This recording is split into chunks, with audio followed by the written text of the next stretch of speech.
All right, we're gonna go back in our notes and kind of finish this spot up, and then you can finish those last four problems on your first CYU set.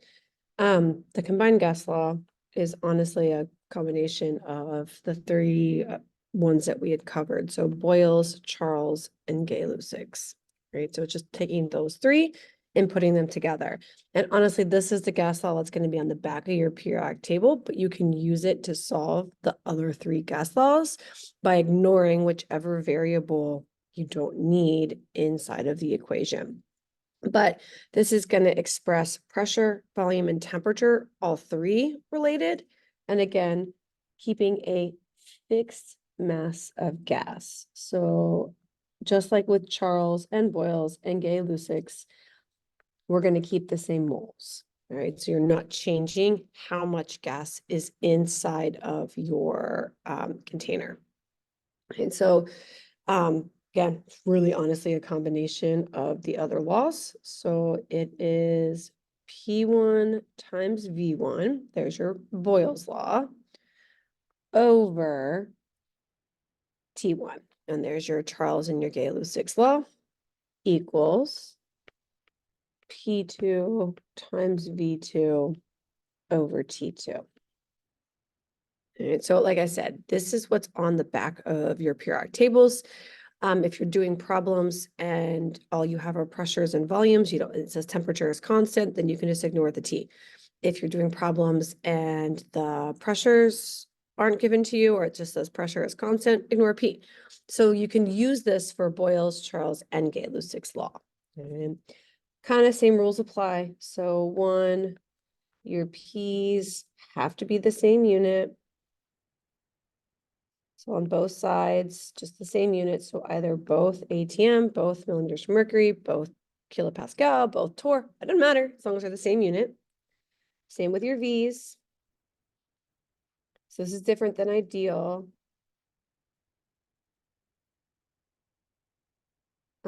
In that, again, like it doesn't really matter what unit your volumes are in, as long as they're the same. So both milliliters or both liters. And now that we've done ideal, if you want to always put things in liters, just because that one has to be in liters, it might help you on all of these gas laws too, to remind yourself about ideals rules. And then just like every single gas law we will do in this unit, your T's have to be Kelvin. You don't have a choice on this one. Every single time. So we'll do some examples. Again, this is very similar. You're going to have this time 5 numbers you're going to plug in and you will solve for the other one. This one is definitely one where you need to check your algebra skills and how to get to the answer. And if you are struggling, you need to come talk to me and we'll figure out what's going to work best for you to solve the problems. All right, so it says the volume of a gas at 300 Kelvin. So there's a T, and it's already in Kelvin, so we don't have to do anything. And 0.200 ATM, there's your P, is 80 milliliters. There's your V. And those three all go together. So we'll just label them as our ones. Then it says what volume. So we are looking for V2 in liters. So we will have to change it at the end, or we can change the milliliters at the beginning. You can choose. Will the same gas occupy at standard conditions? All right, so there's your phrase again, making you practice this. Standard conditions means that P2 is 1 ATM. And I'm going to leave it in ATM because the first pressure was in ATM. And T2 is 0 degrees Celsius, which is 273.15 Kelvin. So you've got your 5 numbers.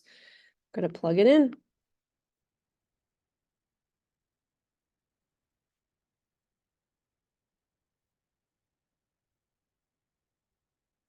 All right, so our first pressure is 0.200 ATM.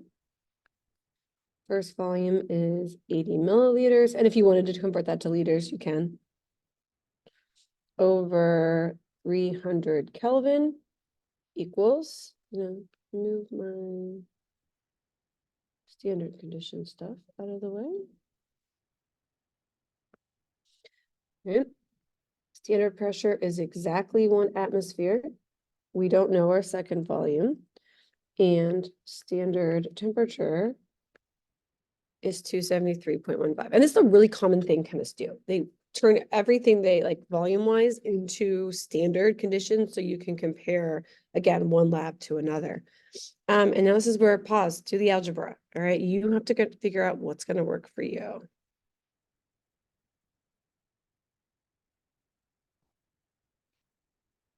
If you do it correctly, you should get 14 point, we can keep 36 figs, so 14.6 milliliters, which will divide by 1,000, be 0.0146 liters.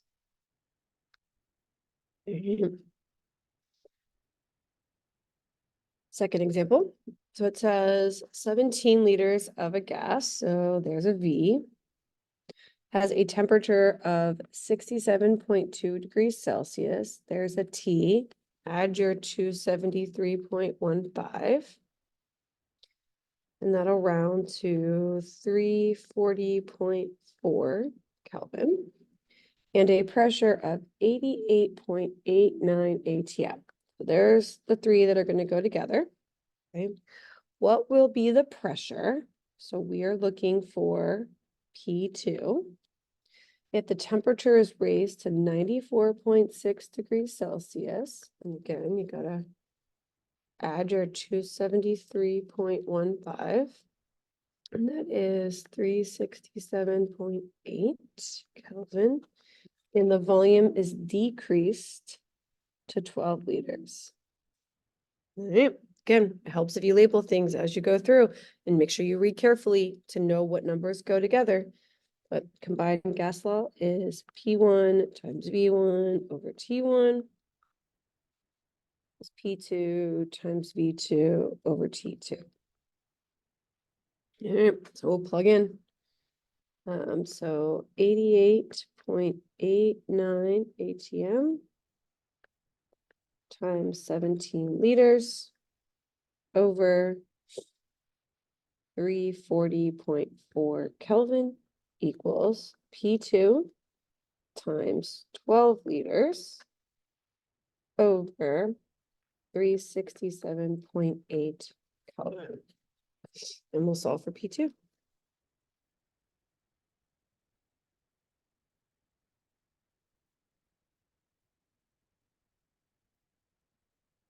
And we could honestly only keep 2 significant figures since those volumes only have 2. I got 136, so it would round to 140 ATM. Again, check your algebra. Show that you can do it. Get these answers. Come see me if you are struggling. Last one, and this is a way that they'll ask you to turn things into standard conditions. It says correct the following to STP. So again, you have to acknowledge that STP means standard temperature and pressure. All right. So we're going to take data and turn it into standard conditions. So if we look here, 2.0 liters, there's our V, 35 degrees Celsius. So 35 plus 273.15. 35 plus. You get 308.15, but that 35 means we don't keep anything past the decimal. So 308 Kelvin and 0.833 ATM. All right, so you've got a P, a V, and a T. You can call them 1 or you can call them 2. It doesn't really matter. And then if you're correcting it to STP, those are going to be our second pressures and temperatures. Our second pressure, we'll use ATM again, since that was what our first pressure was in.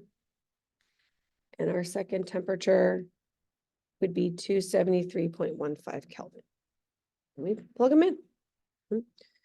So P1 times V1 over T1 equals P2 times V2 over T2.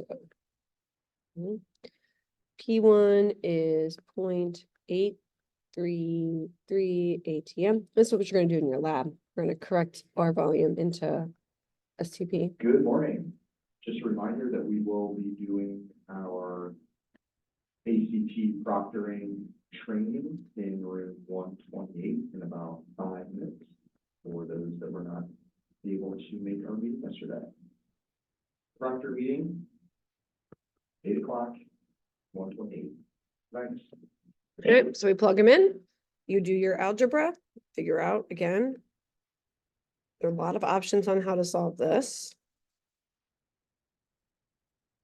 And I got, let's see, everything's got 3 sig figs, so we'll keep 3. I got 1.477, so I would say 1.48 liters, which should make sense. Our temperature went down, which would make our volume go down. Our pressure went up, which would make our volume go down. So our volume should definitely decrease. Now go do those last 4 problems on your CYU set and then 1, and then you can continue working on CYU set 2.